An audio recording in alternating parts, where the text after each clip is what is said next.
देवाकडे नेहमी एकच प्रार्थना होती की अशी कोणती तरी मला संधी मिळो, अशी कोणती तरी अपॉर्च्युनिटी मिळो ज्याच्या थ्रू मी माझं जे स्टॉप केलेलं करिअर होतं ते रिस्टार्ट करू शकेल. कारण कुठेही जॉबसाठी अप्लाय करायला गेलं तर करिअर गॅप आहे म्हणून जॉब मिळत नव्हता. प्लस असंही होतं की घर सांभाळायला कोणी घरी नव्हतं. ज्यावेळेस सगळ्या जिम्मेदाऱ्या फक्त दोघा नवरा बायकोवर येऊन पडते त्यावेळेस आपल्याकडे ऑप्शन उरत नाही. तर माझाही सेम कंडिशन होती.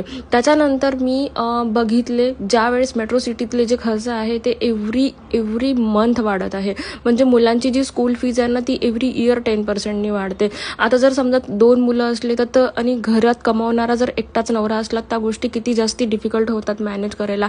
इव्हन सिंगल चाइल्ड पण असले तरी त्यांच्या जे स्कूलची जी फीज आहे ना 1 लाखाच्या वर कोणतंच स्कूल असं नाही आहे जे नाही आहे.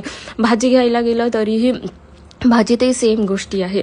सो मी ज्या वेळेसपासून या प्लॅटफॉर्मवर डिजिटल प्रोडक्ट्स शिकायला सुरुवात केली, डिजिटल स्किल्सनी स्वतःला इम्प्रूव्ह केलं. सो म्हणजे I am really very blessed. म्हणजे मी माझ्या कम्फर्ट झोनमधून फ्रीलान्सिंग करते, डिजिटल प्रोडक्ट्स, एफिलिएट मार्केटिंग याच्या थ्रू एक good source of income means monthly 6 figure earn करते just because of high income digital skills. आणि हा प्लॅटफॉर्म इतका फ्रेंडली आहे की तुम्ही बिगिनर आहे तरीही तुम्ही स्टार्ट करू शकता. हाऊसवाईफ, वर्किंग प्रोफेशनल, स्टुडंट्स पण या प्लॅटफॉर्मवर सुरुवात करू शकता. फक्त आणि फक्त गरज आहे तुम्हाला एक डिजिटल स्किल्स शिकण्याची. अँड जर suppose if you are interested तर ही रील मला शेअर करायला विसरू नका. मी स्वतः 1-on-1 तुम्हाला गाईड करेल.